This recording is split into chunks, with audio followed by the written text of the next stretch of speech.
They don't have range. If no one's shooting at them, so they can go slow and in a straight line to conserve fuel, they can go 1,000 miles, maybe. Most of them you're talking under 400 under a war scenario, whereas our fleet is entirely blue water. So if there is a real conflict in which the Chinese are involved, someone who does not care for them, and that is a long list these days, is going to put 2 destroyers in the Indian Ocean basin and cut the energy line, and China deindustrializes within a year. They are the most vulnerable economy on the planet. And that's only the second reason why I don't see the Chinese surviving the decade. Anyway, back to us. Checkbook map again. I think you know where you are. This is the most important cluster of checkbooks in the history of human civilization. Marshalltown, Iowa, where I'm from. Bismarck, North Dakota. Moving on. This is not a frat party. Population of Western North Dakota is what, 12? Yeah. This is not just a bunch of dudes leaving the lights on. Yeah. It's lit up because of a problem with transport. Now, oil's a liquid. You can put it into a container or a rail car or a tanker truck, whatever. Natural gas disperses. And so much natural gas is bubbling up out of the fields as a byproduct that we have to flare it until we can build out the infrastructure to capture it and transport it. And you can see it from space. Which means in the United States, only in the United States, not only is our oil and our gas produced where we live, for us, natural gas is a waste product. And waste product economics are brilliant because everyone loves free, right? This is what free looks like. This is Henry Hub. This is our primary natural gas pricing location. We don't have anyone here from the Gulf Coast, do we? Anybody? Yeah, okay. They have these things called hurricanes. And back before 2008, about half of our natural gas was produced in the offshore Gulf. So when a storm would come through, they would have to shut down the platforms and evac them. The storm would rage by, and then they'd have to go back and spend weeks undoing the damage, and that manifested as sustained price increases. But by 2009, the majority of the majority of natural gas in the country was produced onshore in the shale fields. And we don't care what the weather is on shore. So prices went low for a long time. Texans, of course, know what this little spike is. This is what happened last January when Texas got cold. Aw, dropped down to 27.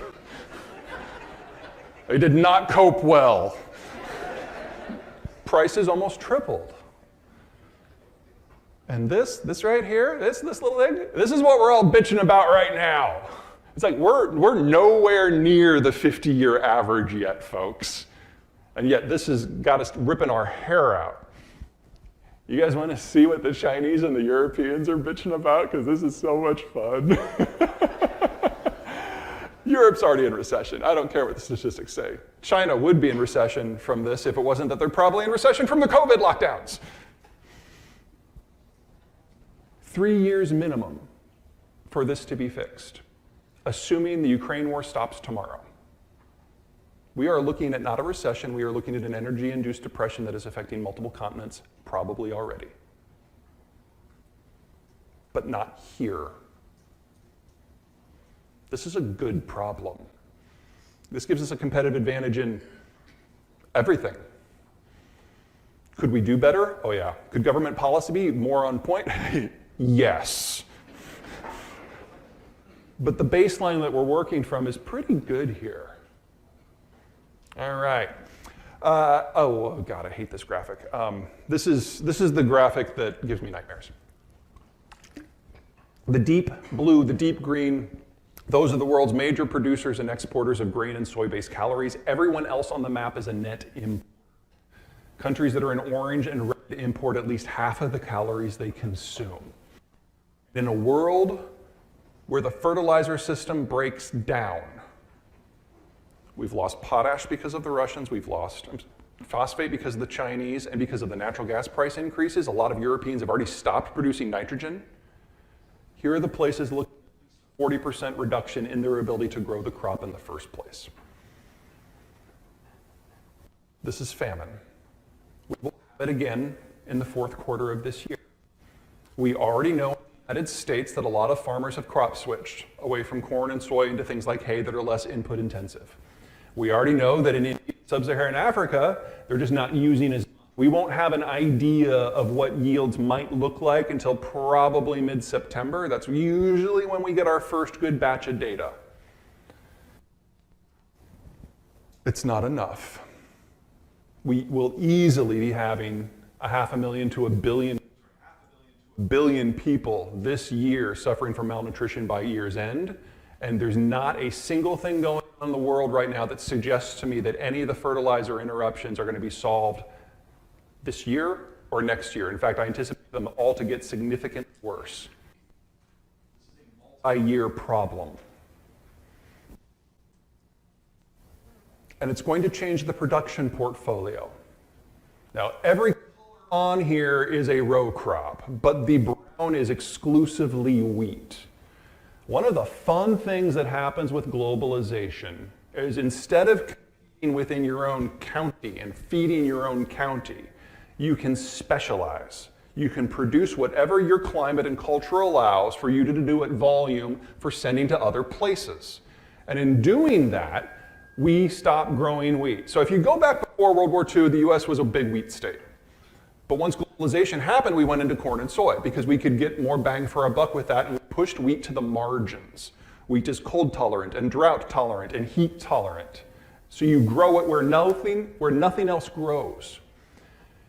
And when you do that in the industrial age, you're growing the wheat on the margins in places where nothing would grow without those industrial inputs, things like fertilizer and irrigation. If those supply chains break down, not only can you no longer grow wheat there, you have to grow wheat on your better land. And that means the volume of internationally traded agricultural commodities is in the early stages of collapse. But production isn't going to overly change here, because for us, most of the inputs are local. Let's compare that to the big competitor, Brazil. This is Minnesota. Not that far away. Weird people, but not that far away. Winter triggers a soil recharge cycle, aka free fertilizer. The Midwest, for the most part, is prairie soils. Soil being the right word. This is the Brazilian Cerrado. It's tropical savanna. And the way you grow crops in a tropical savanna is you wait for it to rain, you break out your bulldozer, you chain up a tree, you pull it out by the roots, and then you poison the soil with lime for 3 to 20 years until you get rid of the excess acidity.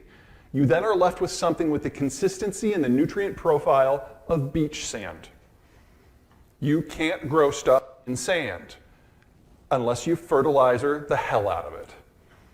In terms of inputs per calorie produced, Brazil is the second least efficient producer in the world. But in a world of globalized agriculture and globalized inputs, this is a minor detail. Should something happen to the inflow,